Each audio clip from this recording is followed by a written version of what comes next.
Ok, on va parler de notre troisième sujet d'aujourd'hui, donc la reconnaissance d'un État palestinien par la France, qui est une grande première. C'était une promesse de cet été d'Emmanuel Macron. Il a dit oui, on attendra le 22 septembre parce qu'il y a un truc à l'ONU, etc., etc.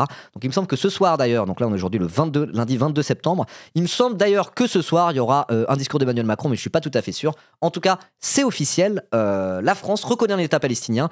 C'est pas les seuls. Dans la même foulée, il y a aussi eu le Royaume-Uni, le Canada et l'Australie qui ont reconnu un État palestinien, ce qui est nouveau. Oui, ce soir à 21h, merci le chat, il y aura effectivement un discours de Macron. On en parlera peut-être ou on le regardera peut-être demain. En attendant, on va parler de ça en lisant cet article de Mediapart sur la reconnaissance de la Palestine, l'histoire d'une bascule. Un article de Ilyas Ramdani, qui est un très bon journaliste, j'aime beaucoup ses articles chez Mediapart. Un article assez long qui justement parle de l'histoire française autour de la reconnaissance d'un État palestinien. En quoi c'est nouveau, qui voulait le faire, pourquoi ça n'a pas été fait avant, etc., etc. On va parler de ça aujourd'hui et on va réfléchir à est-ce que ça fait avancer les choses, dans quelle mesure, est-ce que c'est trop tard, est-ce que c'est toujours bon à prendre. On va parler justement de tout ça, mais c'est quand même un moment un peu historique sur les bords, au sens où c'était encore à moitié impensable, si je dis pas de bêtises, il y a quelques années. Donc c'est un pas en avant qui est fait beaucoup trop tard. À quel prix, j'ai envie de dire? Au prix d'un génocide, au prix d'au moins 200 000 morts sur la bande de Gaza, au prix de la colonisation accentuée en Cisjordanie. Voilà, ça fait de la peine de voir que ça arrive si tard et que c'est une mesure qui est quasiment de l'ordre du symbolique, mais quand même force est de constater que c'est peut-être le début d'un changement de paradigme par rapport à la question palestinienne en France et peut-être même en Occident. On verra, voilà, il y a 2 ans c'était encore impensable, avant même le 7 octobre. Donc essayez de comprendre en quoi ça peut être une bonne chose, même si effectivement, dans tous les cas, c'est un maigre lot de consolation, on va dire qu'on voit déjà ce qui se passe à Gaza et la situation a tellement l'air coincée, a tellement l'air pourrie. Netanyahou en a rien à foutre, n'a pas envie de reculer. C'est pas ça qui va faire plier Netanyahou, quoi qu'il en soit. Ça c'est sûr, mais ça reste quand même un pas dans la bonne direction. Quoi qu'il en soit, on prend, même si c'est beaucoup trop tard et que tant qu'il n'y aura pas de sanctions économiques de la part de l'Europe et de l'Occident de manière générale, et des États-Unis en particulier, mais Trump lui, il n'a pas du tout l'air décidé de faire ça. Même il est ultra pro-Israël.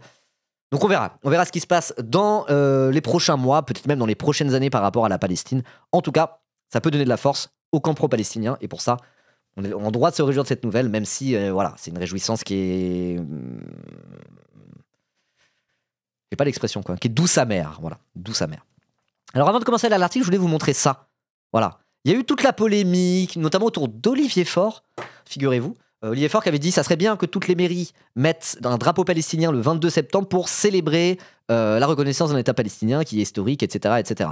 Donc à la base, c'était mettre un drapeau palestinien. Et donc du coup, il y a eu toute une polémique autour en disant regardez, il est antisémite parce qu'il veut faire ça et c'est aussi la date du Nouvel An juif, Rosh Hashanah. Suite à quoi, Olivier Faure a dit mais l'un n'empêche pas l'autre, on peut très bien célébrer le Nouvel An juif et célébrer la création d'un État palestinien. Et justement, dire que les deux sont incompatibles, comme si les juifs étaient naturellement ennemis des Palestiniens, c'est semer la haine et semer la discorde. Il a juste dit ça, Olivier Faure. Il s'est pris une méga sauce, il s'est fait accuser d'antisémitisme pour changer. Sauf que là, c'est même plus que Mélenchon, ça va jusqu'au PS et même à Emmanuel Macron qui est aussi accusé d'antisémitisme. Il y a eu encore une tribune, qui avec une vingtaine de personnalités pour dire que tout ça, c'était un peu antisémite et que le timing était mauvais, quoi. C'est insupportable, c'est insupportable.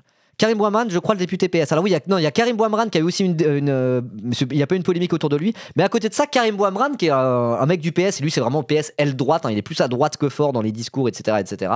C'est un peu un glucksmanien, il est nul à chier, Karim Bouamran. Et lui, il a dit non, c'est très mauvaise idée de mon collègue Olivier Faure. Ce qu'il faudrait, c'est mettre un drapeau palestinien et un drapeau israélien pour montrer que ce qu'on veut, c'est la paix. Ok, sauf que Israël est en train de génocider Gaza en fait. Donc mettre les deux en même temps pour dire on a besoin de la paix, c'est mettre sur un pied d'égalité la Palestine et Israël. Il faut absolument pas faire ça. C'est comme si on mettait un drapeau russe et un drapeau ukrainien à côté. Complètement con. C'est complètement con. Je veux dire, d'avoir un discours un peu naïf sur il faut la paix entre Israël et la Palestine, ça aurait été il y a 5 ans. Ça aurait été un moment où il n'y a pas forcément une année, on va dire, où c'est pas forcément la violence la plus ouverte qui soit entre la Palestine et Israël. Ils auraient fait ça naïvement, bêtement. Ça aurait été nul, ça aurait déjà été nul, parce que c'est mettre sur un pied d'égalité Israël et la Palestine, alors qu'il y a une situation coloniale entre Israël et la Palestine, et qu'Israël colonise la Palestine, et que la Palestine est un peuple opprimé et colonisé, tout simplement.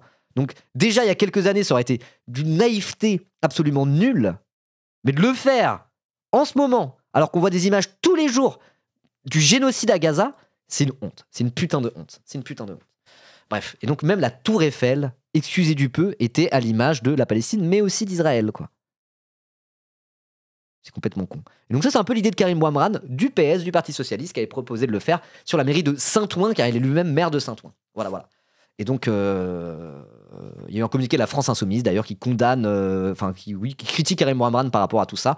Mais il semblerait que l'idée du très droitard Karim Bouamran, malgré le fait qu'il soit au Parti Socialiste, ait été repris par Anne Hidalgo, sa collègue du PS aussi, pour afficher cette merde sur la Tour Eiffel, complètement déconnectée de la réalité de ce qui se passe en Palestine, qui est en train actuellement de subir un génocide, quoi.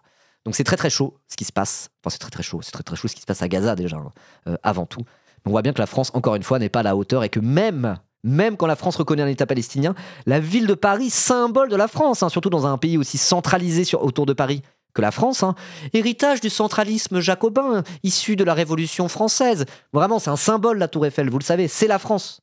Paris, il y a un côté où, d'un point de vue symbolique et politique, Paris et la Tour Eiffel, c'est ce qui représente la France. Donc que même au moment où la France, enfin, beaucoup trop tard, reconnaît un État palestinien, ils vont afficher cette merde, c'est quand même honteux, quoi.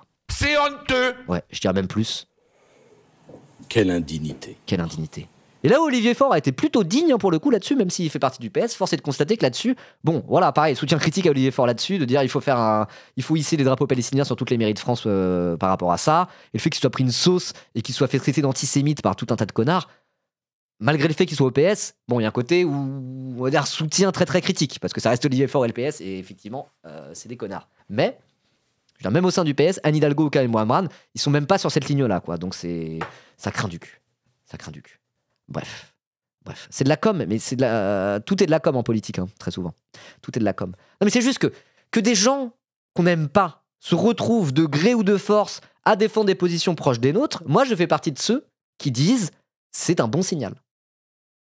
On n'oublie pas que le PS n'a rien fait pour tenter de stopper le génocide à Gaza depuis 2 ans et qu'ils arrivent un peu après la guerre et que c'est les résistants de 1945. Vous voyez, les résistants du 8 mai 45, comme on dit parfois. Je suis d'accord pour ça. Mais quand même, moi, quand je vois ça, je me dis que c'est que notre camp politique et les idées qu'on défend, pro-palestiniennes, ont avancé dans la société française. Si même les centristes mous du PS, ou au moins une partie des centristes mous du PS, commencent à être sur des positions qui sont un peu proches des nôtres et commencent à être accusés d'antisémitisme par Israël et compagnie, de la même manière que LFI et le camp pro-palestinien de manière générale est accusé d'antisémitisme, moi je vois ça comme un bon signal, c'est un signal que nos idées progressent. Même si ça fout le seum de voir des Olivier Faure et compagnie là se découvrir comme étant des grands pro-palestiniens, alors que jusque-là ils ont absolument rien branlé. Ça dégoûte, mais en même temps, il y a une ambivalence là-dedans, c'est que d'un côté ça dégoûte parce qu'ils ont rien fait jusque-là et ça pue du cul, mais de l'autre côté ça montre que nos idées progressent. Donc il faut essayer de voir les deux. Vous voyez ce que je veux dire ? Voilà. Le PS est majoritairement sioniste. Non, mais je sais bien, je dis pas ça pour dire le PS basé sur la question palestinienne, c'est pas ce que je veux dire. Mais il y a un moment donné, c'est que le vent est en train de tourner un peu dans notre direction pour que Olivier Faure se retrouve à créer une polémique juste parce qu'il a dit il faut mettre des drapeaux palestiniens sur les mairies. Ça montre que les idées pro-palestiniennes, globalement, progressent en France. Et là-dessus, moi, je trouve que c'est plutôt réjouissant. Mais à côté de ça, fuck le PS qui n'ont absolument rien fait pour la Palestine depuis le 7 octobre et même bien avant. Évidemment, on est d'accord là-dessus. De toute façon, on s'embrouille toujours pour la même raison avec ce chat-là. Je suis en mode genre, pour moi, c'est un bon signal. Et vous êtes en mode genre, mais ce sont des traîtres. Oui, mais justement, quand les traîtres et les girouettes, au final, parce qu'ils sentent le vent tourner, commencent à parler comme nous, moi, je vois ça comme un bon signal. Voilà. Tout ce que j'ai à dire. Bref, sur ce, on va lire l'article de Mediapart. C'est parti. Oui, qui demande l'embargo d'Israël, évidemment. Tant qu'il n'y aura pas de sanctions, dans tous les cas, reconnaître un État palestinien, ça ne sert pas à grand-chose, quoi. C'est nos idées qui progressent ou c'est le génocide qui devient tellement impossible à nier qu'ils essayent de faire bonne figure ? Ça revient au même, tu vois. C'est juste que la dureté du réel fait que les gens se rallient de plus en plus à notre cause, quoi. Tu vois ce que je veux dire ? Voilà. Je vois ça un peu comme ça. C'est juste que moi, soit je dis ça, soit je pense ça. Soit au moment, j'ai même plus la force de parler de tout ça. C'est tellement horrible. Vous voyez ce que je veux dire ? C'est tellement horrible qu'il se passe qu'à un moment donné, j'ai le choix entre voir le verre à un quart plein ou le verre à 3 quarts vide. Moi, je décide de voir le verre à quart plein quand même et d'avoir un discours là-dessus parce que ça donne aussi un peu de la force de dire bah vas-y, on continue, ça évolue, peut-être un petit peu plus dans notre sens. Je parle pas de ce qui se passe à Gaza parce que voilà, là les massacres génocidaires à Gaza, c'est pas en train de s'améliorer. Mais je veux dire, dans l'opinion publique, dans le cadre français, nous, c'est le seul pouvoir qu'on a en tant que militants. Vous voyez ce que je veux dire ? C'est d'essayer de faire changer l'opinion publique en France et que cette opinion publique influence sur les décisions qui seront prises à la tête de l'État. Je veux dire, c'est le seul truc qu'on peut faire, nous, en tant que militants. Je vois pas ce qu'on peut faire d'autre réellement, nous, en tant que Français. Et donc c'est pour ça que moi j'essaye d'avoir ce discours-là, peut-être un peu de voir le positif là-dedans, parce que sans ça c'est juste moi je suis en mode j'arrête tout quoi, je vais péter un câble quoi. Vous voyez ce que je veux dire? Voilà. Merci Ménoménos, merci beaucoup pour ton 6e mois. Et sur ce, on va lire cet article de Mediapart de Ilyes Ramdani. C'est parti. Reconnaissance de la Palestine, l'histoire d'une bascule. Après avoir promis durant des années de franchir le pas, je cite, le moment venu, la France va reconnaître l'État de Palestine lundi à New York. Donc c'est par rapport à un truc de l'ONU, c'est aujourd'hui. L'aboutissement d'une longue hésitation d'Emmanuel Macron et une victoire au goût amer pour la cause palestinienne. Voilà, exactement. Une victoire au goût amer, je pense que c'est le bon terme. Une victoire parce que, voilà, c'est un pas dans le bon sens. Au goût amer parce que c'est au prix de centaines de milliers de personnes décédées à Gaza, enfin tuées, assassinées par Israël et par Tsahal à Gaza. Plus tous les gens qui souffrent de la famine. Et n'oublions pas la Cisjordanie qui se fait coloniser. Il y a beaucoup de morts aussi en Cisjordanie. Les gens qui se font voler leurs terres. Enfin, c'est l'enfer. Ouais, c'est une victoire au goût amer, quoi. Effectivement, c'est une petite victoire au goût amer. Zella, j'ai vu ton message, j'ai vu ton MP. J'ai pas pu te répondre parce que c'était au début du live. Mais voilà, t'es dans ma to-do list, répondre à Zella. Voilà. Ça m'intéresse. Ça m'intéresse ce que tu m'as dit. J'ai envie d'en discuter un peu. Bon, avec toi, du coup. Bref, allez. Rien que sur les 15 dernières années, Anne Tuaillon ne compte plus les campagnes, les tractages, les valises de cartes postales portées à l'Élysée, les pétitions. Forcément, pour la présidente de l'association France-Palestine Solidarité, comme pour toutes celles et ceux qui militent en ce sens depuis des décennies, la reconnaissance de l'État de Palestine par la France, que doit annoncer Emmanuel Macron lundi 22 septembre à New York, représente quelque chose de très important. Voilà, donc il y a quand même historiquement, c'est une revendication du camp pro-palestinien en France de reconnaître un État palestinien. Même si on se dit c'est symbolique et tout ça ne fait pas avancer tant que ça les choses, quand on regarde concrètement ce que demande, en tout cas ce pourquoi se bat le camp pro-palestinien en France depuis 20 ans, voilà, la reconnaissance d'un État palestinien, c'est pas rien, c'est quand même pas rien. À l'Élysée, on insiste sur le caractère historique du discours que prononcera le président de la République devant l'Assemblée générale des Nations Unies, peu après 21h, hors française. C'est l'aboutissement de 40 ans de diplomatie française durant lesquels on a revendiqué le droit pour les Palestiniens d'avoir un État, souligne le chercheur Thomas Meynaud, auteur d'une thèse sur l'histoire de la cause palestinienne en France. Mouais, non mais vous pouvez dire mouais, mais là ce que je dis c'est...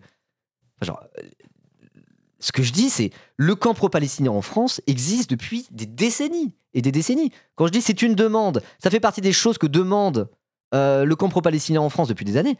C'est factuel. Ce qui ne veut pas dire que, voilà, c'est bon, il n'y a plus rien à faire.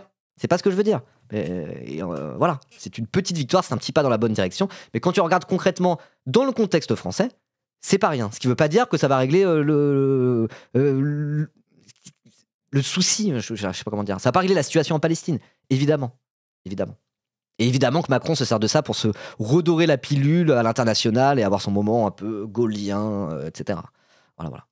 Bref. Tout cela nourrit ces jours-ci un sentiment de fierté au sommet de l'État. Bah ça c'est bon, hein. Arrête de faire le fier comme ça, Macron, t'as rien fait.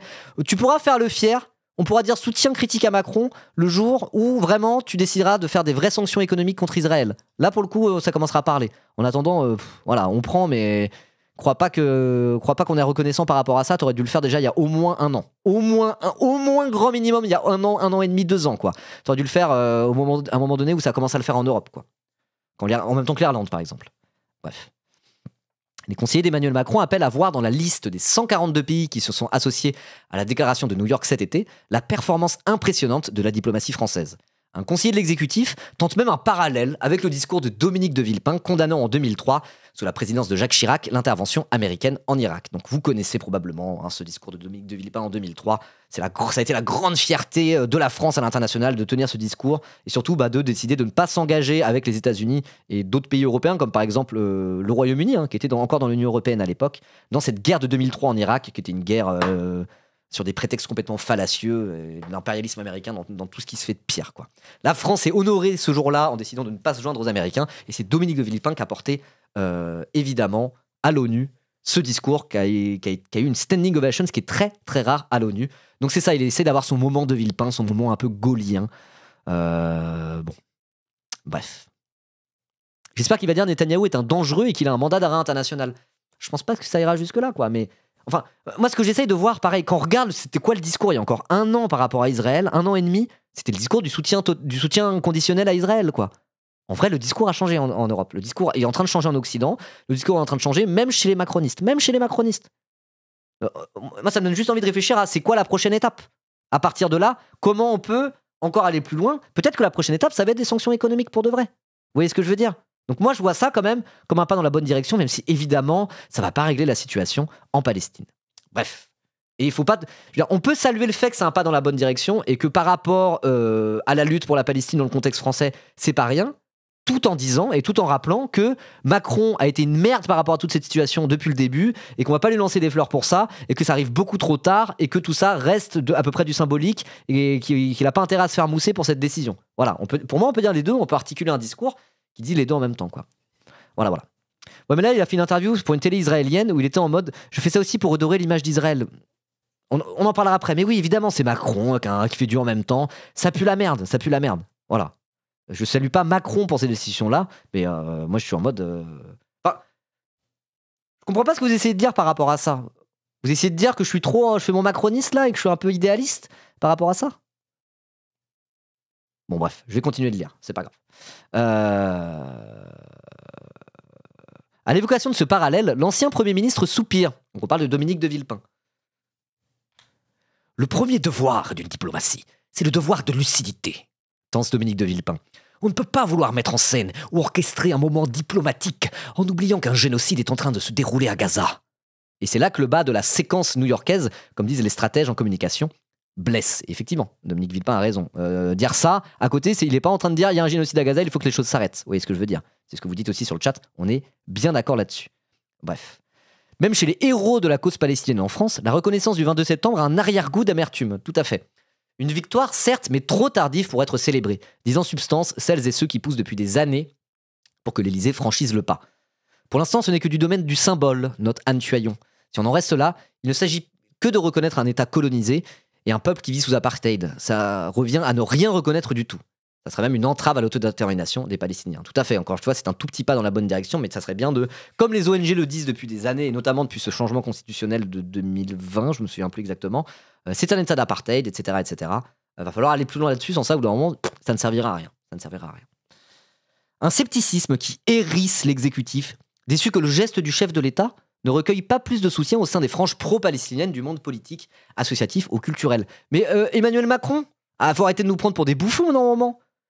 Il prend vraiment les gens pour des cons. Il croit que tout le camp pro-palestinien va être en mode genre ah bah super, allez, vive Emmanuel Macron, ouais, pour la Palestine, on s'en bat les couilles de toi Macron, on voit très bien ce que t'as fait. Tu laisses Benyamin Netanyahou, Premier ministre israélien, survoler l'espace aérien français alors même qu'il est sous mandat d'arrêt international. Pour suspicion de crime contre l'humanité. Là, il est en mode genre je comprends pas. Il y en a marre. Les Français, c'est vraiment des ingrats. Je leur ai donné la reconnaissance d'un État de Palestine. Ils veulent même pas me sucer. Il y en a marre. Oh, si c'est comme ça, je vais donner le pouvoir à Jordan Bardella.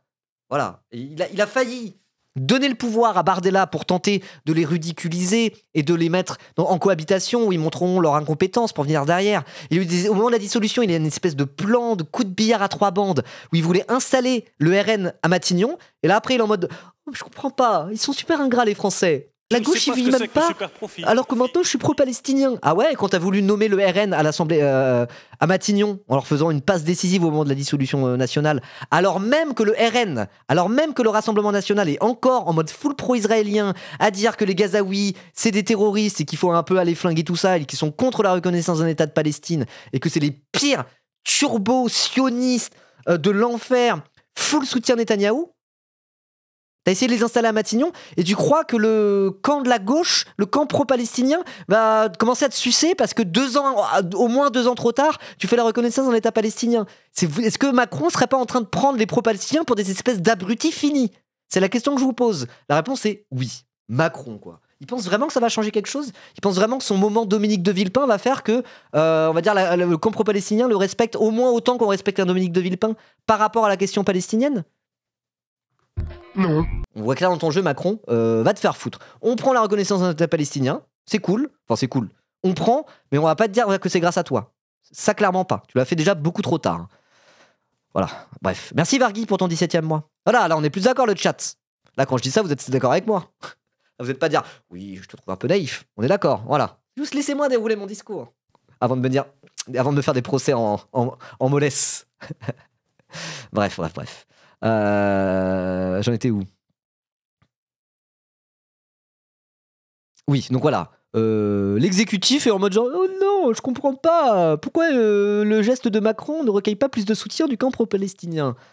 Les images des massacres à Gaza obsèdent Emmanuel Macron, assure ses proches. Il n'endort plus, a récemment confié Brigitte Macron à 2 de ses interlocuteurs. Mais il se fout de la gueule du monde ou quoi? Un conseiller élyséen du premier cercle nous implore presque de le croire. Ce qu'il fait sur la reconnaissance est très sincère. Non, je vous jure, c'est très très sincère. Il n'y a pas d'arrière-pensée politique. Il a même plus de coups à prendre qu'autre chose. Oui, ok. Alors déjà, il y a le truc du deuxième mandat. Traditionnellement, historiquement, et notamment c'était le cas de Chirac, très très fort, quand des présidents font leur deuxième mandat en 5ème République, ils aiment bien orienter le deuxième mandat plus sur l'international, laisser un peu le Premier ministre et l'exécutif se démerder avec la politique intérieure et eux être en mode genre non, maintenant voilà, c'est à l'international que je vais briller. Ils font souvent ça dans leur deuxième mandat. C'est un secret pour personne que Macron est dans une phase comme ça depuis même la fin de son premier mandat. Il est en mode démerdez-vous l'Assemblée nationale là pour trouver un gouvernement, le cornu tu te démerdes, moi j'ai autre chose à foutre, j'ai la guerre en Ukraine à régler et puis je dois faire la reconnaissance de l'État palestinien, je dois faire mon De Gaulle, mon petit De Gaulle nul. Il fait ça Macron, il fait ça depuis au moins 3 ans. On le voit tout le temps, il est obsédé par la com. On le voit. Et donc là, non, ça serait par pure sincérité, ça serait pas du tout une opération de communication pour essayer de se montrer sous un jour un peu plus responsable et tenter de rester dans l'histoire par rapport aux questions internationales, tel Dominique de Villepin et De Gaulle. Ah non, c'est pas du tout ça, c'est full sincérité. Oh, il ne dort plus. Brigitte Macron nous dit que Macron n'arrive plus à dormir à cause des images qu'il voit de la bande de Gaza. Bah peut-être qu'il serait temps de faire des sanctions économiques contre Israël. Non ? T'as pas le pouvoir de faire ça? Arrêtez de leur vendre des armes et des munitions? Arrêtez de les avoir en partenaire économique de premier choix? Non. Voilà. Justifie cette reconnaissance-là, parce qu'il va pouvoir faire la com autour. Mais à côté de ça, tout ça est absolument puant. Fuck Macron, j'ai envie de dire. Dans le cadre de l'état de droit, bien sûr. Bref. Sur le plan diplomatique aussi, le pouvoir estime avoir relancé une solution à 2 États plus enlisée que jamais.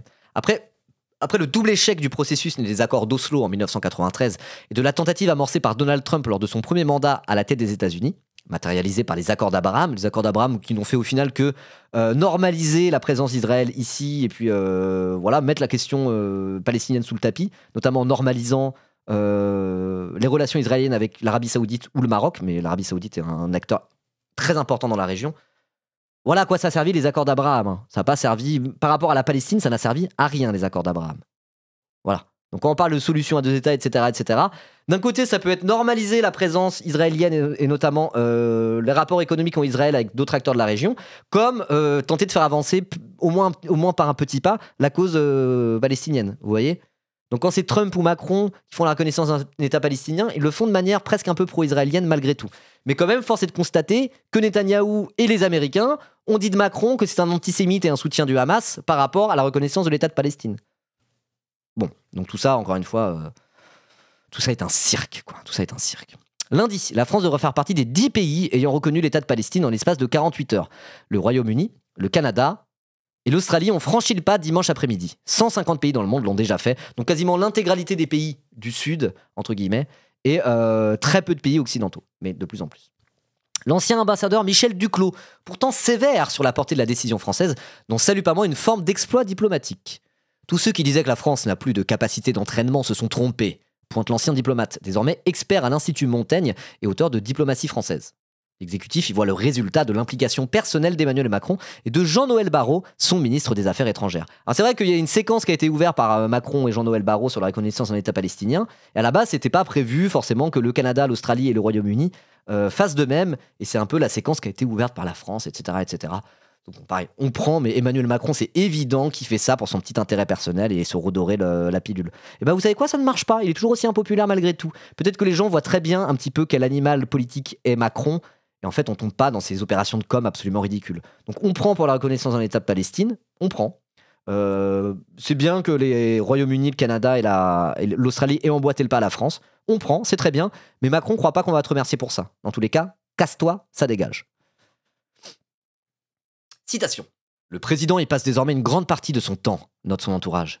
Derrière la reconnaissance, il y a des dizaines d'appels aux chefs d'État du monde entier pour que ces décisions aient un vrai impact. Encore une fois, si vous voulez un vrai impact, faites des sanctions économiques à Israël pour qu'ils arrêtent le génocide. Oh là là! Tu confonds l'expression redorer son blason et se dorer la pilule. Ah, je mélange les deux? Oh, pardon. Excusez-moi. Se redorer le blason. Ok, merci. Au cœur de l'été, alors que le débat agitait la majorité travailliste à Londres, donc c'est la gauche entre guillemets, hein, c'est la gauche la plus de droite quasiment qui existe, c'est à l'américaine un peu, hein, ce qui se passe britannique, donc c'est Keir Starmer, etc. Donc, au cœur de l'été, alors que le débat agitait la majorité travailliste à Londres, les échanges directs entre Jean-Noël Barrot et son homologue, David Lammy, ont contribué à convaincre l'exécutif britannique et le Premier ministre Keir Starmer. Le fait d'accélérer a mis les autres acteurs dos au mur, décrypte une source diplomatique. Par rapport à leurs opinions publiques, les choses devenaient intenables pour eux. Plus récemment, ce sont les tergiversations de la Belgique qui ont cristallisé l'attention du pouvoir. Face aux hésitations de Bart de Wever, le Premier ministre, le Quai d'Orsay a abreuvé la diplomatie belge de notes et d'argumentaires pour venir à bout des réticences du mouvement réformateur, composante libérale et droitière de la coalition au pouvoir. Bruxelles a fini par annoncer son ralliement à la dynamique française début septembre, tout en conditionnant la formalisation de la reconnaissance à la libération des otages. Ça va 5 minutes. À ce moment-là, on libère les prisonniers politiques palestiniens. De la même manière. L'exécutif peut donc, à juste titre, se targuer d'avoir évité le piège de l'isolement que lui tendaient Israël et les États-Unis, inlassables pourfendeurs de la reconnaissance de la Palestine. Même l'administration Trump, qui avait mitraillé ses partenaires de télégrammes diplomatiques pour tuer dans l'œuf la conférence franco-saoudienne prévue en juin, semble s'être résignée. Paris a noté avec soulagement que Donald Trump s'est contenté de dire son désaccord à son allié britannique Keir Starmer, jeudi, en marge d'un entretien bilatéral, tout en semblant le minimiser. Ils ont compris qu'on était déterminés, sur une source officielle, à Paris. Ok. Une détermination récente, toutefois, si l'on juge les longues années de tergiversation qui ont traversé le pouvoir. Avant le 7 octobre, le dossier avait même disparu de l'agenda français. Hormis quelques communiqués rappelant comme des mantras creux les positions françaises sur la solution à 2 États, Paris s'était désinvesti d'un conflit jugé miné, à l'arrêt, inextricable. Emmanuel Macron, lui, voulait une diplomatie de coûts et de résultats, calée sur le fuseau horaire de la tech et de la nouvelle génération de leaders internationaux. Donc il est nul à chier en diplomatie, hein. Il faut rappeler ça. Macron, de base, pue la merde en termes de diplomatie. Pourquoi ? C'est très simple. Il a viré tout un tas de diplomates, il voulait tout faire lui-même. Il est en mode, moi je pense que si vous me mettez face à un chef d'État, tous les deux dans un bureau, voilà, vraiment, à part les vrais, eh ben on pourra faire les choses. Ça sert à rien de s'encombrer toute la machine diplomatique. Vous me foutez en face à face avec n'importe quel diplomate d'un quel pays, moi je vais les convaincre, vous inquiétez pas. À la force de mes convictions et de mon beau parler. Voilà un petit peu la vision de la diplomatie qu'a Emmanuel Macron, hein, de base. Donc là-dessus, il a fait beaucoup de mal à la diplomatie française. Et là, il est en mode genre, ah bah non, ça va être mon gros moment diplomatique. Bah peut-être qu'il fallait avoir une vision différente de la diplomatie à la base aussi. Je ne sais pas. C'est pas un sujet que je connais très bien, mais en tout cas, ça, je peux vous le dire, quoi. Donc, que faire à cette aune d'un dossier poussiéreux et de ses protagonistes vieillissants ? Rien, jusqu'au 7 octobre. Contraint de se forger sur le tard une conviction sur le sujet, le président de la République a donné l'impression de tâtonner. Il a surjoué l'amitié avec Israël jusqu'à suggérer une coalition internationale anti-Hamas. C'est vrai qu'il a dit ça, hein. Voilà, bah, c'est ce que Nibakou rappelle dans le chat, tout à fait. Baroque, applaudi sinon soufflé par Bernard-Henri Lévy, un de ses interlocuteurs réguliers, mais jugé extravagante par les pays de la région. Donc ça ne voulait rien dire, ce truc de grande coalition anti-Hamas. C'était totalement déconnecté des enjeux réels qu'il y a dans la région par rapport à ce que c'est que le Hamas, etc., etc. Et encore une fois, le Hamas, c'est pas Daesh. Quand il a dit ça, c'était en mode, il y a eu une grande coalition anti-Daesh à un moment donné. Au moment de la guerre civile en Syrie, il y a eu une grande coalition anti-Daesh. Donc là, il a dit, on a fait la coalition anti-Daesh. Peut-être qu'on pourrait faire une coalition anti-Hamas. Sauf que le Hamas n'est pas Daesh. C'est vraiment pas la même chose. Et notamment par rapport aux autres acteurs de la région, ce n'est pas du tout la même chose. Le Hamas est un interlocuteur de beaucoup d'acteurs de la région, et notamment certains qui travaillent un cessez-le-feu. Vous voyez ?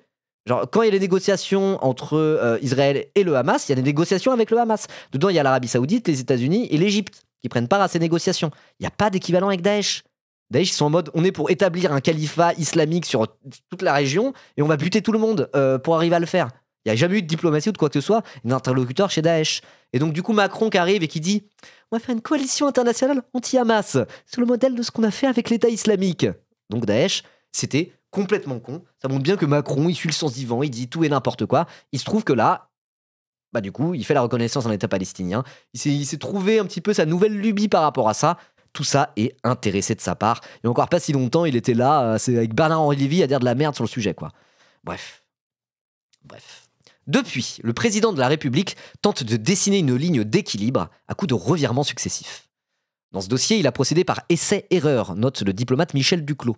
Il est allé trop tard en Israël, il a tenu des propos qui nous ont brouillés avec les uns puis avec les autres. Il n'a pas toujours eu les mots justes, ni les bons réflexes, c'est le moins qu'on puisse dire.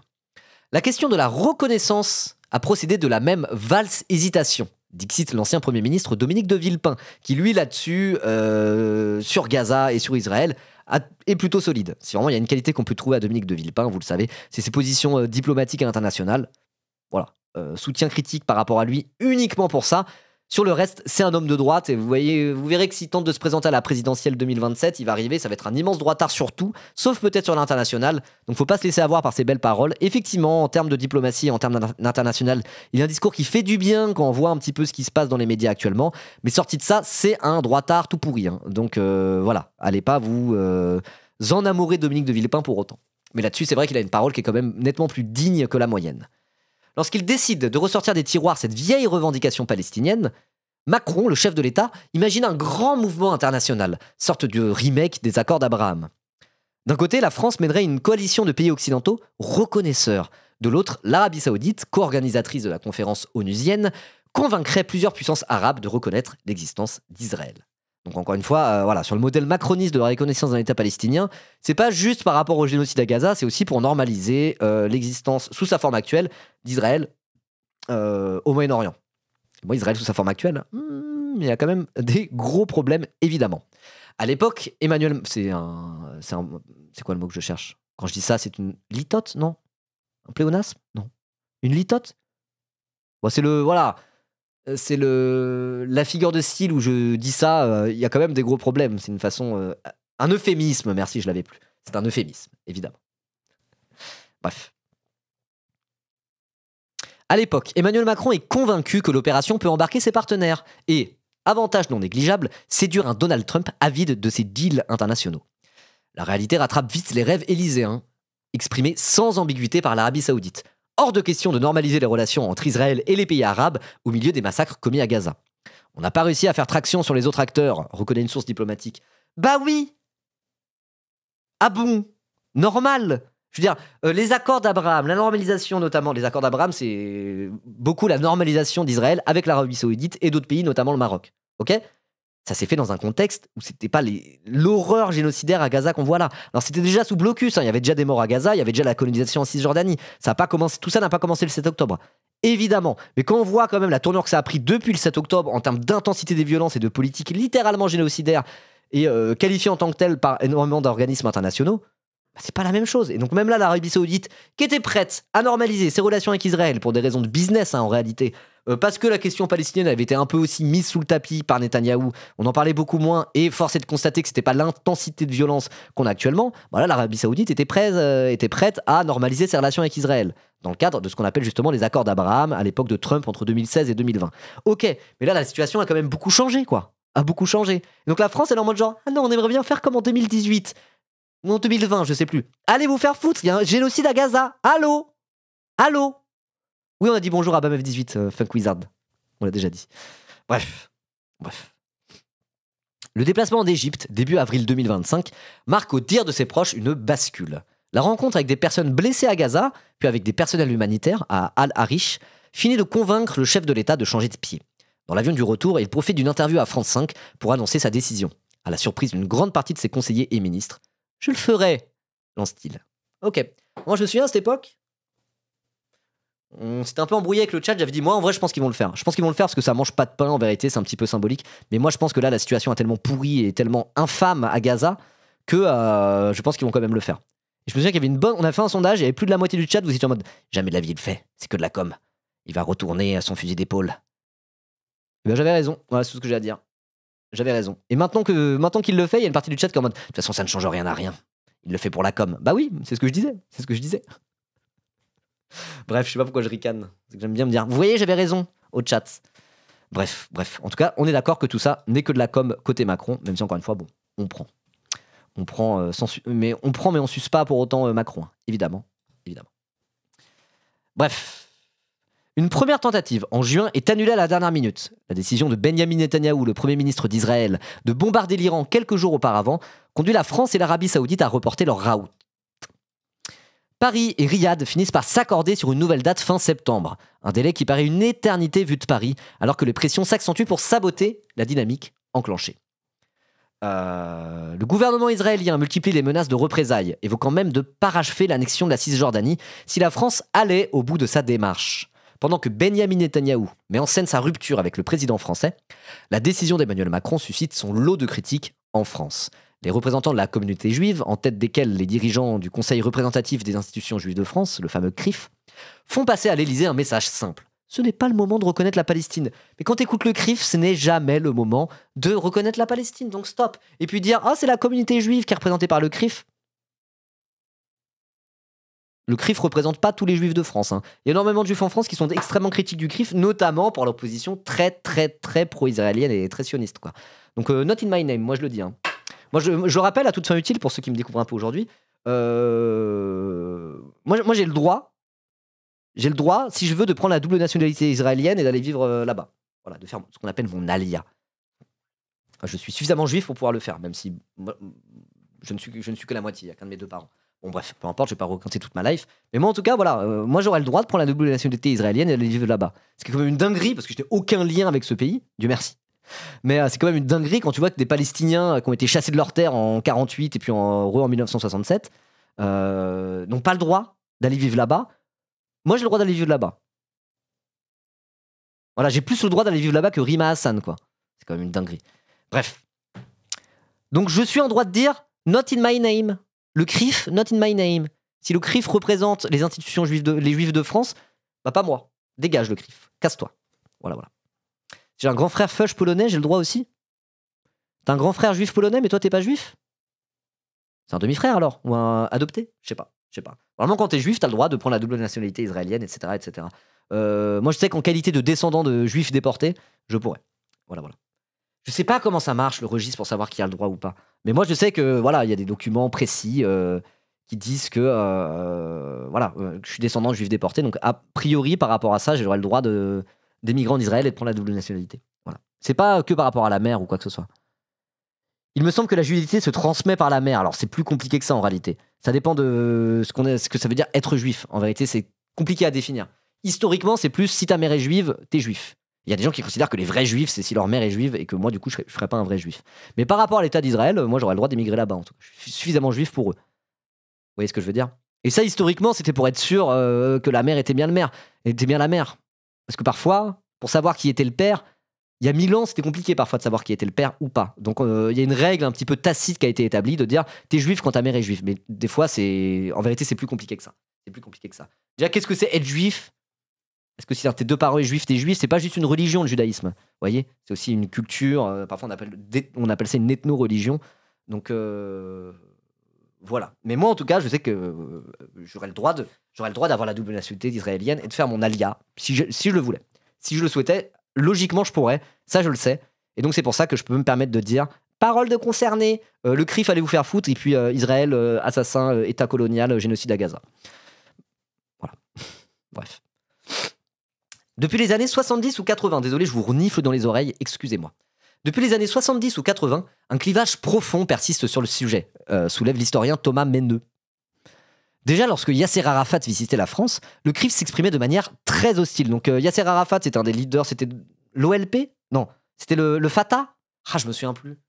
En gros, c'était le leader de l'autorité palestinienne à Gaza notamment, et c'était à un moment donné, donc à la fin des années 90, début des années 2000, avant la seconde intifada, où du coup il y avait quand même entre Yasser Arafat et Israël, il y avait plein de pourparlers et de négociations justement pour la reconnaissance d'un État palestinien. Ok, c'est ça, c'était de l'OLP, de l'opération de libération palestinienne, et donc du coup c'était un peu le chef de l'autorité palestinienne à Gaza. Et donc du coup il y a eu tout un moment avant la seconde intifada où quand même c'était un peu moins terrible ce qui se passait par rapport à Gaza, et notamment il y avait des accords d'Oslo qui s'apprêtaient à être signés pour la reconnaissance d'un État palestinien et au moins vers une désescalade. Alors ça n'aurait jamais été suffisant pour régler, on va dire, la question palestinienne jusqu'au bout. Dans tous les cas, ça aurait été un pas pareil, ça aurait été un pas dans la bonne direction, et ça aurait été quand même un pas autrement plus conséquent que là, la reconnaissance par Macron d'un État palestinien. Encore une fois, ça n'aurait pas réglé toute la situation et tout l'état de fait colonial à Israël, quoi. Ça n'aurait pas libéré la Palestine de la mer au Jourdain. Ça veut pas dire anéantissement par les armes de l'État d'Israël par ailleurs. Vous voyez ce que je veux dire? Mais dans tous les cas, voilà, c'était des négociations, c'était pas à coup non plus de génocide que ça se réglait. C'était quand même mieux. Moi, quand je revois un petit peu cette époque, je me dis, ouah, putain, quand même, malgré tout, moi, je préférais quand c'était cette époque-là que là, en ce moment, parce qu'il y a un putain de génocide dans la bande de Gaza, quoi. Et bref, à cette époque-là, où du coup, ça parlait vraiment de la reconnaissance d'un État palestinien, et il y avait littéralement des négociations entre Gaza et Israël par rapport à ça, à travers Yasser Arafat, et bien même à cette époque-là, le CRIF s'exprimait de manière très très hostile par rapport à la reconnaissance d'un État palestinien et par rapport à Yasser Arafat, quoi. Donc, ça fatigue. Hein. Ça fatigue. Riboloré? Ribolosad? Mélanger mon nom au Mossad, je trouve ça low-key antisémite. Hein. Arrêtez en fait. Riboloré, Ribolosad. Ça va? C'est de l'antisémitisme in my book. Hein. Il a pas suivi? J'ai dit quoi? J'ai dit quoi? Le chat est dissipé. J'ai dit quoi?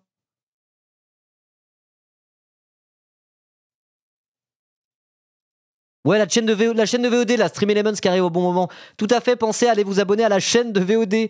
Tout à fait. Ribogos. Ah, je préfère ça. Je préfère Ribogos. On parlait de l'Alia. Oui, ok. Non, mais oui, je sais bien. On fait juste des blagues. Non, mais tranquille. Je vous réponds un peu sur le ton de l'humour. Allez, suivre la chaîne de VOD, là, au lieu de me traiter d'agent du Mossad. C'est antisémite, ça, dans mon livre. Voilà. Bref. Ok. Dans les années 2010, ces critiques redoublent d'intensité, donc c'est les critiques notamment du CRIF par rapport à la reconnaissance d'un État de Palestine. Dans les années 2010, ces critiques redoublent d'intensité lorsque se télescope la cause palestinienne et des expressions d'antisémitisme. Donc toujours pareil, quoi. Bref. Donc quand il parle de ça, je pense que c'est aussi par rapport à tout le truc un peu dieudono-soralien de cette époque-là, où il y avait beaucoup d'antisémites qui se cachaient derrière leurs petits doigts et disaient mais non, je suis anti. Le problème c'est Israël et les sionistes, c'est pas les juifs. Et là, à cette époque, il y avait vraiment Dieudonné et compagnie. Et c'est vrai que la méta là-dedans, c'était Vincent Lapierre, hein, qu'on connaît maintenant, qui à l'époque était chez Alain Soral, qui allait faire des micro-trottoirs à la sortie du dîner du CRIF pour dire on va bien qu'ils tirent les ficelles en France, les Américains sionistes du CRIF juifs de la juiverie mondiale organisée. Il y a vraiment ce discours-là de tout un tas d'antisémites complotistes de merde à la Dieudonné Soral, qui avait un discours qui disait soi-disant antisioniste. Et donc tout ça a mis une pièce dans la machine pour que le CRIF et compagnie soient en mode genre non, c'est des antisémites tout ça. Vincent Lapierre vient de chez Soral, bien sûr, vous saviez pas ça? Donc Vincent Lapierre qui fait ses micro-trottoirs de cons, à la base il s'est fait connaître chez Alain Soral. C'était le monsieur micro-trottoir de Alain Soral. Il faisait des trucs full antisémites, complotistes de dinguerie. Hein. De dingue. C'était vraiment n'importe quoi. Et puis il a fini par se clasher avec Alain Soral. Puis limite Alain Soral il a fait comme avec tous les gens avec qui il s'est clashé. En mode Vincent Lapierre là, le petit Vincent Lapierre. Sans moi ça serait encore une merde. Il serait encore en train de téter les tétons de sa daronne. Hein. Pardon de le dire. Ok, d'accord. Et puis déjà j'ai baisé sa femme. Et Vincent Lapierre il faut le savoir. Vincent Lapierre quand il était encore là à me sucer les boules pour que je lui donne un petit peu de clout, moi j'ai baisé sa meuf, voilà, puis j'ai baisé son ex aussi, voilà, on voit bien qu'il est le plus viril. Donc Vincent Lapierre il aura beau fanfaronner à dire que je suis un antisémite, il était bien content d'être antisémite quand je lui donnais du boulot et que je baisais sa meuf à ce gros cuck. C'est pas moi qui le dis, hein, c'est écrit dans mon dernier bouquin. D'ailleurs sa daronne j'ai niqué aussi. Faut le savoir, hein, faut le savoir. Donc ça a fini en clash débile comme ça avec Alain Soral. Mais oui, Vincent Lapierre vient d'Alain Soral. Hein. Littéralement, il était chez Égalité et Réconciliation. C'était un peu leur... Vous voyez Jordan Florentin chez Frontières? C'était pareil avec Vincent Lapierre chez Égalité et Réconciliation. Et c'est horrible à dire que Vincent Lapierre est bien plus talentueux que Jordan Florentin, malgré tout. Bref. Allez, on continue. Fait inédit. J'ai aussi baisé son chien. Voilà. Enfin, quand j'ai baisé sa daronne, il y a son chien qui est venu me lécher les couilles. Faut le savoir. Et ça m'a un petit peu excité. Poupito, il s'appelait le chien. C'est vraiment un truc que Soral a dit, plus ou moins. Bref, si vous n'avez pas les refs, peu importe. Ça ne vous regarde pas. Mais il y a vraiment un extrait d'Alain Soral qui raconte une fois où il s'est fait lécher les couilles par un chien pendant un acte sexuel. C'est pas moi qui l'invente. Il y a vraiment ça. Si vous voulez en entendre parler plus, allez discuter avec Onibaku, il connaît encore mieux le lore que moi. Moi, je vous propose de passer à la suite de cet article. Parce que là, ça part un peu dans tous les sens. Tapez Soral Poupetto, ou Poupetta, je ne sais plus, dans Google, et vous verrez. Allez, on reprend. Fait inédit en matière diplomatique, la reconnaissance de la Palestine suscite peu d'enthousiasme au sein même de la coalition au pouvoir. Bah tiens, je croyais que Macron pleurait tous les soirs et n'arrivait plus à dormir quand il voyait le génocide à Gaza, et que du coup, là, les macronistes, vraiment, ils faisaient ça pour la Palestine avant tout. Mais en fait, non. Au sein même de la coalition au pouvoir, ils en ont rien à foutre de la reconnaissance d'un État palestinien. Tiens. Est-ce que en fait tout ça serait pas simplement une opération de communication? Permettez-moi d'en douter. La droite LR, les Républicains, est officiellement contre la reconnaissance d'un État de Palestine. Et plusieurs figures issues du parti présidentiel, comme la présidente de l'Assemblée nationale Yael Braun-Pivet, qui s'est montrée très très pro-israélienne en réalité, ou le secrétaire général Gabriel Attal, ont exprimé de vives réserves sur le sujet. À la tête du parti Horizon, Édouard Philippe a fini par se rallier à la décision présidentielle après avoir publiquement exprimé ses doutes. Autant d'entraves qui expliquent pourquoi la France a si longtemps repoussé le moment de la reconnaissance. François Hollande n'a jamais franchi le pas entre 2012 et 2017, malgré une promesse de campagne présidentielle. Sous la pression de Manuel Valls, son premier ministre de 2014 à 2016, farouchement opposé à un tel geste, le dirigeant socialiste avait fini par jeter son engagement aux oubliettes. Là, c'était vraiment la méta Dieudonné Soral, où Manuel Valls était parti en croisade contre Dieudonné en disant « Regardez, ces antisémites !» Il avait raison. Dieudonné et Soral sont des immenses antisémites qui se cachaient derrière un pseudo-antisionisme de façade absolument ridicule, alors que c'est des immenses grosses merdes complotistes antisémites de tout ce que vous voulez. Et donc tout ça a merdifié la situation, quoi. Tout ça a fait beaucoup de mal au camp pro-palestinien en réalité, toute cette méta Dieudonné Soral. Et en plus, comme l'ennemi numéro 1 de Dieudonné, c'était Manuel Valls, et ça donnait envie à plein de gens de bien aimer Dieudonné par détestation de Manuel Valls. Et tout ça, qui a été la victime collatérale de tout ça? Le camp pro-palestinien, honnête et antisioniste honnête, qui s'est fait salir en fait par toutes ces saloperies de Dieudonné, Soral et compagnie, quoi. Et donc voilà que sous François Hollande, c'était un peu ça la méta en réalité, notamment avec Manuel Valls. Et tout ça, ça a peut-être même participé à la non-reconnaissance d'un État de Palestine à ce moment-là. Donc encore une fois, et là je revois des gens commencer à dire « Ah mais non, Dieudonné ça va, et puis s'est fait cancel parce qu'il y a eu des accusations d'antisémitisme, et on voit bien qu'en fait c'est Israël qui essaye de traiter tout le monde d'antisémite. » Je revois sur les réseaux sociaux, depuis le 7 octobre, mais surtout ces derniers temps, ressurgir des gens qui sont en mode Dieudonné a été cancel parce que c'était un antisioniste. Je revois plein de gens dire ça. Non, Dieudonné est une raclure antisémite, complotiste, qui a fait monter les pires négationnistes sur scène et qui a fait des blagues sur les camps de concentration pendant des mois et des années. Ils ont fait son fonds de commerce. Et tes potes avec Soral, qui est un immense complotiste antisémite qui se réclame du Troisième Reich littéralement et de Adolf Hitler par moment. Et en plus d'être un immense blaireau qui a arnaqué toutes ses communautés, là maintenant il fait des feats avec des immenses FDP comme Henri Delesquin, qui est un suprémaciste blanc racialiste de l'enfer. Et là il y a des gens qui sont en mode « Oh non, au final Dieudonné ça va ». Franchement, mais il y en a, vous êtes trop cons, quoi. Je dis pas vous de le chat, mais il y en a vraiment, ils sont en mode « Ah oui, on s'est fait traiter d'antisémite par le pouvoir, ça montre bien que Dieudonné avait raison depuis le début. » Bah non, vous êtes complètement cons ou quoi? Donc là, je revois un peu une résurrection du Dieudonno-soralisme par certains qui se réclament de l'antisionisme et qui sont des pro-palestiniens.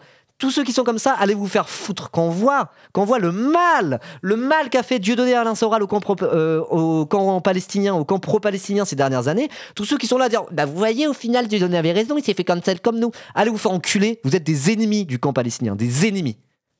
Voilà. Merci Sloom pour ton 20e mois. Merci beaucoup. Tu peux même te photographier avec Dieudo et être invité au Club de l'Étoile. Alors, on en parle de ça? On en parle de ça? Ou pas?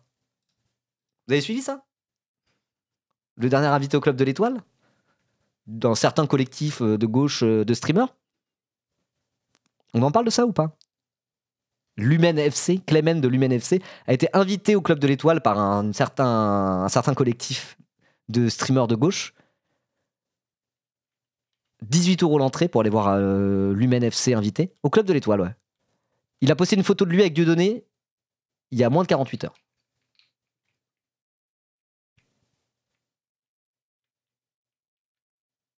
Alors, au moment où il y avait l'invitation, il n'avait pas posé avec Dieudonné. Là, il y a une photo de lui avec Dieudonné comme ça.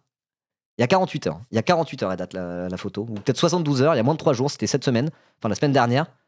Et là, maintenant, il est invité au Club de l'Étoile. Non, c'est Lumen FC, ça s'écrit comme ça. Par un streamer que vous aimez peut-être beaucoup. Comme une dinguerie. Normalement. On a le droit de leur rattraper la veste pour ça, ou c'est des gauchistes chiants de la cancel culture, sionistes de gauche, fans du PS? Ils ont plus rien à perdre. Non, mais inviter un connard comme ça, c'est Wissam qui l'invite. Wissam et Lazawa. Ouais, c'est son dernier truc. Le premier l'invité, c'est Lumen FC. Alors, c'est pas le seul invité qu'il va avoir, mais c'est un espèce de mec un peu troll, etc. Mais qu'est-ce que tu racontes? Le mec de Lumen FC, un espèce de mec qui a une tête de frère Bogdanov et qu'à la base il fait des maillots de foot, qui fait que du contenu provoque à la con, et l'invité au Club de l'Étoile de Wissam, là bientôt, 18 € l'entrée. Et ce mec-là a posé avec Dieudonné il y a 2 jours, ou il y a 3 jours. Donc moi je suis désolé, j'ai pas envie de fermer ma gueule là-dessus, c'est complètement con. L'event était déjà prévu avant, mais on s'en bat les couilles, le mec qui poste avec Dieudonné, il se fait dégage quoi. Il se fait dégage. Et pourquoi faire de toute manière? Il est complètement con ce gars-là. C'est quoi l'intérêt d'inviter un guignolos comme ça? Le même gars qui à un moment donné posait avec un maillot de foot d'un club israélien ultra vénère où leurs ultras c'est les pires zinzins de la terre là. Ah, peut-être qu'ils vont annuler, hein, je sais pas, mais moi s'ils annulent pas, franchement, je me dis franchement ça craint du cul. Je pense qu'ils l'ont vu le truc. Voilà, du Maccabi Tel Aviv exactement. Je comprends pas l'idée de faire ça. Moi je suis. Après j'ai des critiques par rapport à la Zawa dernièrement, enfin voilà, et puis du truc un peu de l'ordre de l'interpersonnel où on est un peu en froid, c'est bizarre, certes, mais là je veux dire, moi j'ai envie d'en parler de ça, c'est quand même chaud quoi. Voilà. Sachant qu'il y a eu des vidéos transphobes et tout, machin bidule. Oui, il va lui attraper la veste, là-dessus il est dégoûteux. Et bah j'espère, hein, de toute façon, Wissam n'est pas un soralien, Dieudonnis, etc. C'est pas du tout l'accusation que je suis en train de faire. Je suis pas en train de dire regardez, c'est soralien, Dieudonnis de la Zawa, invite ce gars-là. C'est juste que, genre, inviter des cons comme ça, tu te retrouves à te mettre dans des sauces comme ça. Je veux dire, quel est l'intérêt d'inviter ce mec-là? S'il avait pas invité, il n'y aurait pas eu à se justifier du fait qu'il a posé avec Dieudonné à 48 heures. Donc, juste, c'est quoi l'intérêt d'inviter un blaireau comme ça? Franchement, je ne comprends pas. Ils ont dit qu'ils feront son procès pendant la soirée. Ok, bon, on peut inviter Alain Soral pour faire le procès d'Alain Soral à ce moment-là. Ça va, au moment. Je vois pas l'intérêt de faire ça. Je trouve ça complètement con. L'Humain FC, c'est un mec qui a fait une vidéo. Devinez qui est la trans. On invite 3 femmes et il y a une femme trans dedans et on doit. Qui est l'imposteur de Squeezie? Mais le but, c'est de trouver qui est trans. C'est que des trucs comme ça. Il fait le guignolos le plus possible. Il fait de la provoque à tout bout de champ. Donc je ne comprends pas ce qu'un mec comme Wissam va inviter ce blaireau, quoi. Vraiment, Wissam, il invite des gens intéressants, quoi. Il invite des gens un peu intellectuels, quoi. C'est grave décrédibilisant pour eux, ça fait interview Sam Zira. Bah, à la limite, je veux bien qu'ils fassent ça, mais qu'ils fassent ça avec des gens un peu intéressants. Ils auraient fait ça avec Régé le Gorilla, vous voyez? Ils auraient fait ça avec Régé le Gorilla, en mode on invite Régé le Gorilla pour parler justement de son parcours d'influenceur par rapport au fait qu'avant c'était un macroniste devenu gauchiste, est-ce qu'il est vraiment sincère, etc. Machin bidule. J'aurais dit ok, cool. Mais l'Humain FC, il pue la merde ce gars-là, il sert à rien. C'est un abruti, quoi. Voilà. Bref, j'avais pas prévu de parler de ça à ce moment-là, mais bon, puisque ça en parle un petit peu. C'est encore Onibaku là qui tire les ficelles derrière moi. Après j'aime plutôt bien Samzira, je trouve que ses interviews sont pas mauvaises, mais c'est vrai qu'il y a un côté un peu people. Bref. Voilà. Bref. En tout cas, le fait de voir ce truc il a pris une photo avec Dieudonné la semaine dernière, je suis en mode bof. Hein. Voilà. Après je dis pas ça encore une fois. Je dis pas ça pour dire regardez c'est soralien de la Zawa ou je ne sais pas quoi, c'est pas ce que je suis en train de dire, mais je trouve que le move pue la merde quoi. Voilà. Non, bah, on n'a pas parlé de la une de l'UMA, mais la une est nulle, ouais. J'ai pas aimé la nulle. C'est pour dire, ouais, en fait, c'est nul, c'est une pour la reconnaissance dans l'État palestinien, mais je trouve que la une est pas folle. Hein. Pourtant, l'UMA, j'aime vraiment beaucoup, je suis abonné, je trouve qu'ils font du super boulot. Alors après, l'UMA, c'est une rédaction avec des gens qui sont pas tout à fait d'accord les uns avec les autres. Hein. Je pense qu'au sein de l'humanité, il y a des gens qui étaient en mode genre, un peu nul cette dernière une. L'humanité. Est-ce qu'on va la trouver? J'ai des copains. J'ai des copains à l'UMA, je pense qu'ils sont d'accord avec nous pour dire que la une n'est pas top. Hein. Attendez, je l'ouvre. Oh non, on leur dit comment ça bugger, ça commence. Oh shit, non ça va. Voilà, c'est ça la une de l'UMA. On se dit enfin la reconnaissance d'un État palestinien. Donc de faire de cet événement la reconnaissance d'un État palestinien, la une de l'humanité. Je trouve ça bien. La France avec 9 autres pays va reconnaître l'État de Palestine lors de l'Assemblée Générale de l'ONU. Ok, je trouve ça d'accord. Enfin, point d'exclamation. Très bien. Le problème, c'est que le dessin est nul. Le dessin est nul pour plusieurs raisons. La petite larme, le câlin. C'est vraiment en mode genre, oh regardez, donc ce dessin qui représente la Palestine, voilà, il y a un côté white savior qui est puant là-dedans, quoi. Déjà, on voit Marianne avec un bonnet phrygien, donc ça représente la France, avec un kéfier. Et dessus, ce personnage qui représente la Palestine, petite larme à l'œil, est en train de faire un câlin à Marianne sous kéfier. Simplement, quand on voit toute l'opération de com de Macron derrière tout ça, justement, le camp pro-palestinien parle de victoire amère par rapport à ça, parce qu'on sait très bien que c'est beaucoup trop tard et que Macron, quand il le fait, il y a toujours une malhonnêteté derrière. Donc, vous voyez, il y a un côté où c'est un peu mignon et émouvant, mais quand on analyse un peu ce que veut dire le dessin est un peu zarbi, quoi. Je vois ce qu'ils veulent dire, mais ça donne un côté un peu white savior, sachant que c'est pas la France. C'est pas la France qui fait du bien à la cause palestinienne, quoi. C'est pas en mode genre, allez, maintenant vous remerciez la France, hein, vous remerciez Emmanuel Macron qui est devenu pro-palestinien, la petite larme à l'œil. Hein. C'est super maladroit. Alors je pense que c'est de la maladresse Parce que l'humanité, de base, en fait, sur la Palestine, ils ont toujours été plutôt carrés, et voilà. Donc, moi, je dis pas ça pour cancel l'humanité ou quoi que ce soit, sachant que j'ai plein de copains à l'humanité maintenant, et franchement, la team numérique de l'UMA, vraiment cool. Hein. Vraiment cool. Mais là-dessus, je trouve ça un peu maladroit, je trouve ça un peu dommage. Donc, ouais, il faut le dire quand même. Voilà. Bref. Allez, on finit l'article parce que là, c'est bientôt terminé, mais j'ai pas encore tout à fait fini. On en était où Oui, François Hollande. Donc je disais, ça s'est pas fait sous François Hollande, etc. Notamment, c'était aussi un peu toute l'époque Dieudonné Soral versus Manuel Valls. Tout ça a vraiment fait beaucoup de mal au camp pro-palestinien. C'est pour ça que je parlais de Dieudonné et qu'après j'ai parlé de l'Humaine FC, etc. Allez, on continue. Pourquoi je comprends pas la maladresse? Parce qu'il y a un côté en mode genre, allez, les Palestiniens en train de se faire génocider, vous remerciez la France maintenant, regardez. Oh, merci. Il y a un côté, merci la France. Alors que la France de Macron fait ça beaucoup trop tard et n'a fait aucune mesure de sanctions économiques ou diplomatiques par rapport à Israël. Donc, voilà.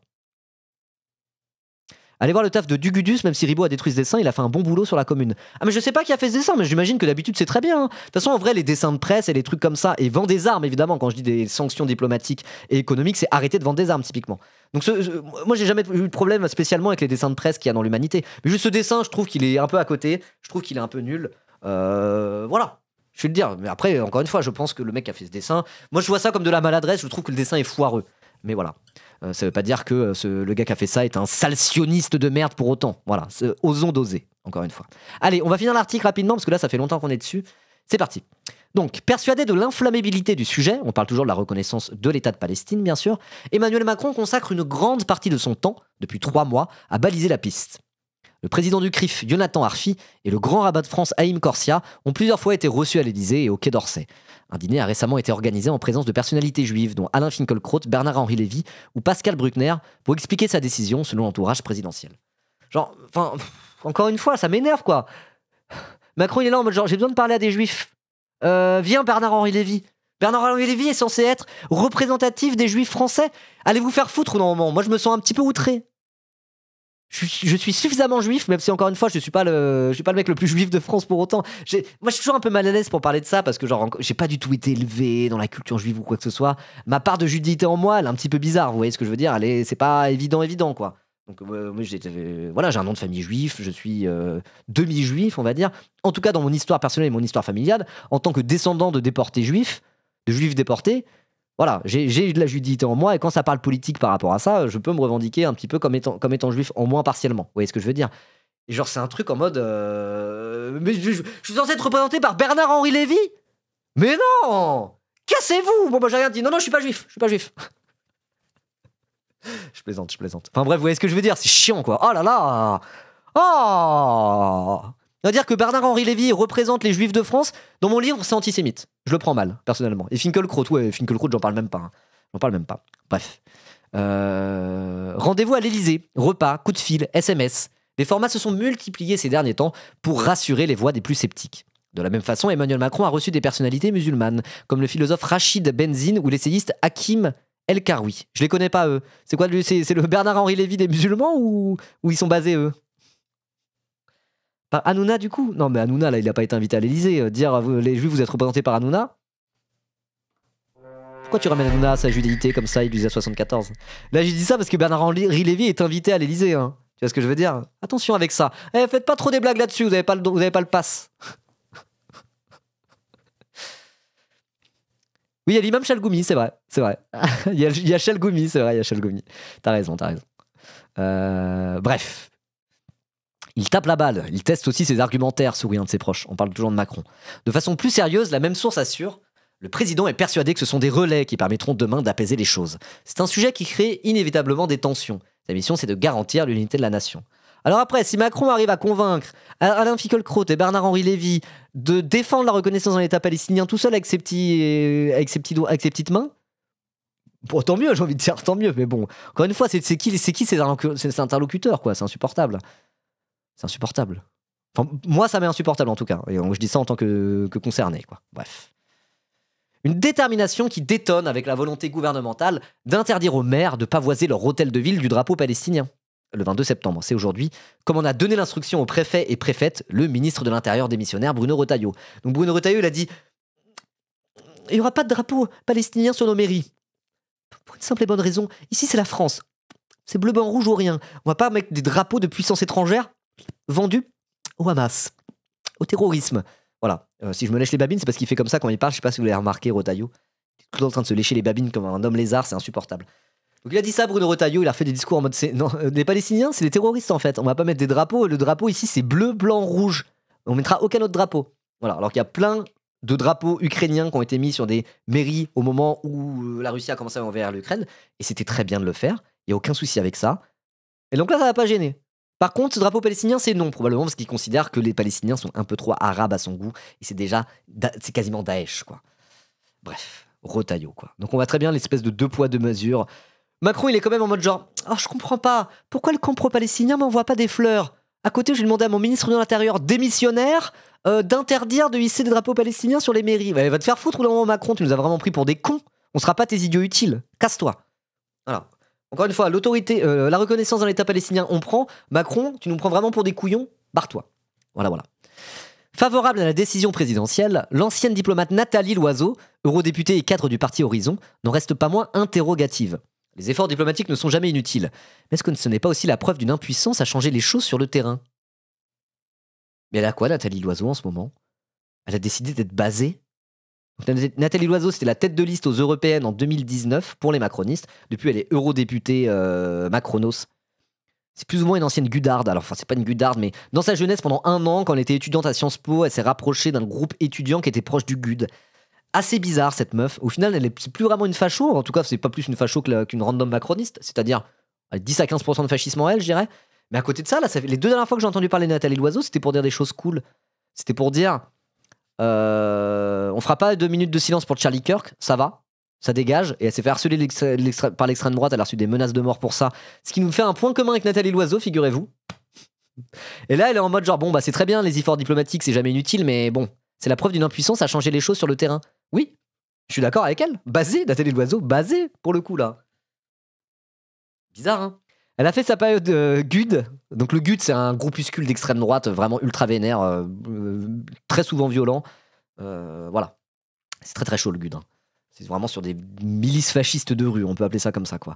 Donc elle a fait sa période GUD. Maintenant, elle a fini sa période macroniste, elle entame sa phase à gauche. Et oui, c'est peut-être ça. Trop bizarre, hein. Un rare sursaut de sa part, mais ça fait 2 rares sursauts en une semaine. Je trouve ça fou. Je sais pas ce qui se passe avec Nathalie Loiseau, mais tant mieux, tant mieux. Peut-être est-ce un signe de choses à venir, de choses qui vont dans le bon sens. Je ne sais pas. Oui, peut-être. Fake ça le GUD? Non, mais c'est qu'elle n'était pas gudarde, mais elle était proche d'une association étudiante qui était proche du GUD. Voilà. Bref. Bon, bah tant mieux. Hein. On prend. Voilà, voilà. Bon, bah en tout cas, pour conclure là-dessus, ouais, je sais pas. Hein, la reconnaissance d'un État palestinien. Un petit pas pour le camp pro-palestinien. Et un pas de géant, non, c'est pas un pas de géant forcément, mais espérons que ça soit quand même, que ça participe à une dynamique qui puisse aller vers la fin du génocide à Gaza, parce que c'est quand même de ça dont on parle, et c'est quand même ça le but. Voilà. Toute la question palestinienne et israélienne va pas se résoudre en un jour. C'est le début d'une longue route si on veut aller vers une paix durable et l'émancipation des peuples, du peuple palestinien. Mais dans tous les cas, déjà, la fin du génocide et la fin de la politique colonisatrice, inhumaine de Netanyahou, ça serait un bon début, en tout cas c'est la priorité absolue là, que peut-être que cette reconnaissance de plus en plus de pays occidentaux d'un État palestinien peut être le début d'une route vers la fin du génocide. En tout cas, c'est ce qu'on souhaite et on espère que ça ira jusque-là. En tout cas, c'est que le début d'un chemin, ça ne sera jamais suffisant. Et Macron, crois pas qu'on va te manger dans la main juste parce que t'as fait ça. On n'oublie pas.